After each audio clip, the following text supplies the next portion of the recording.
service to our country. Would you please stand or raise your hand if you're a veteran?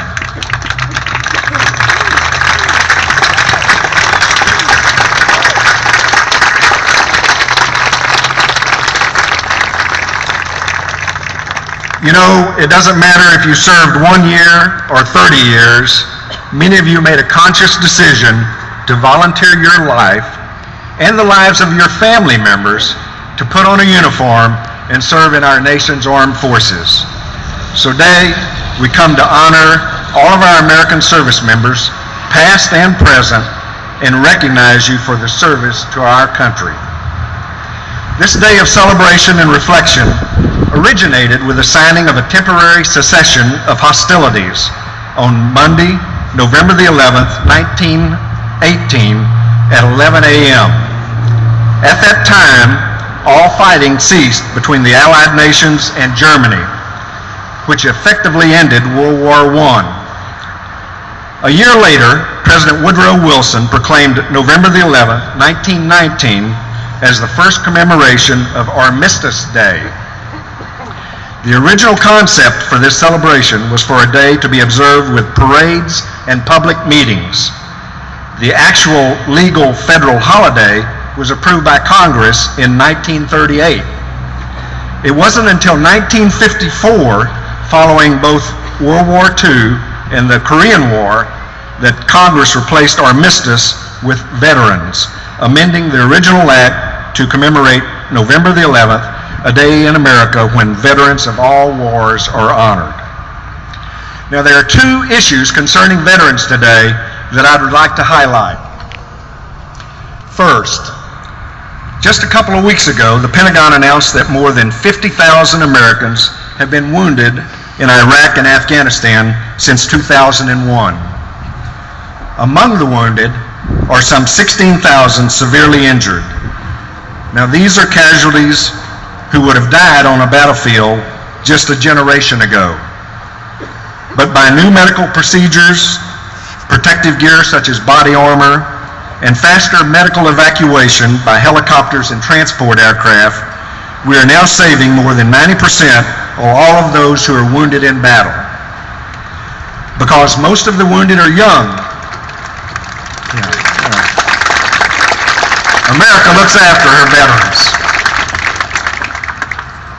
Because most of the wounded are young, they will need many years of help by healthcare professionals. Many will also require regular replacement of costly, sophisticated prosthetic limbs. The overall healthcare costs will be significant over the next few decades. Unlike such programs as Social Security, there is no money set aside to pay for future veterans' healthcare costs. Instead, veterans are dependent upon annual appropriations to be approved by Congress. So I encourage you to urge all of our politicians, and especially those in Congress, to include veterans in their budgets in the future.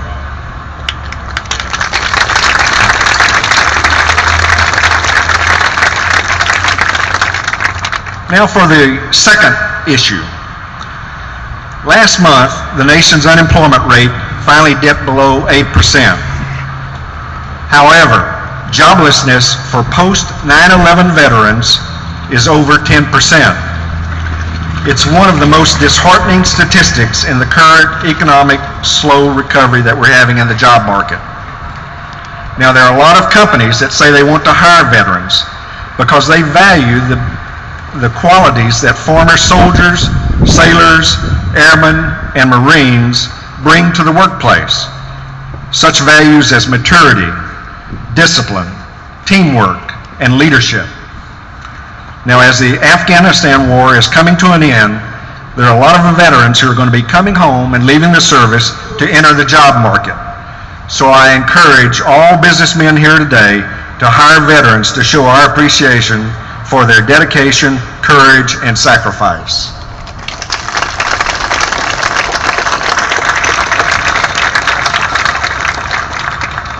Whether you are currently wearing the uniform today or wore it decades ago, all veterans represent a fundamental truth about the United States of America.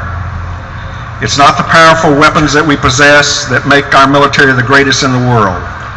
It's not the sophisticated aircraft, missiles, satellites, or cyber technology that make us the most advanced. The true strength of all of our armed forces is in the men and women who have served in our nation's military.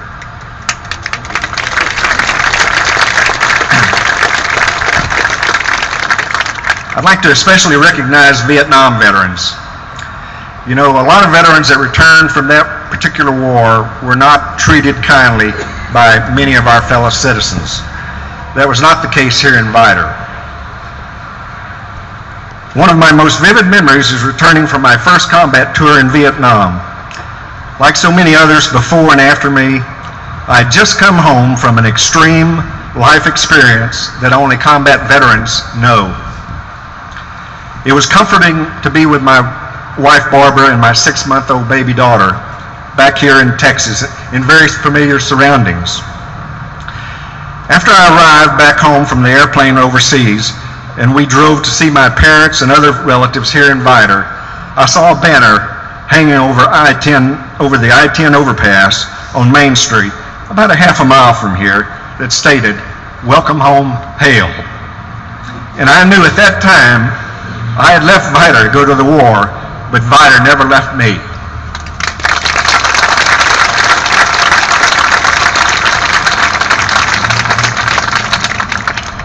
So, to all veterans, you have done your duty.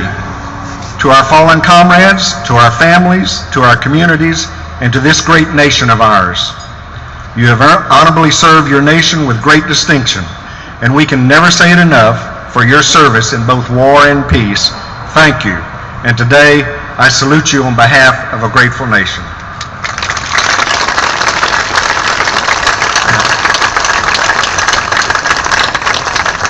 May God bless all of our veterans and all their families, and may God bless the United States of America. Thank you.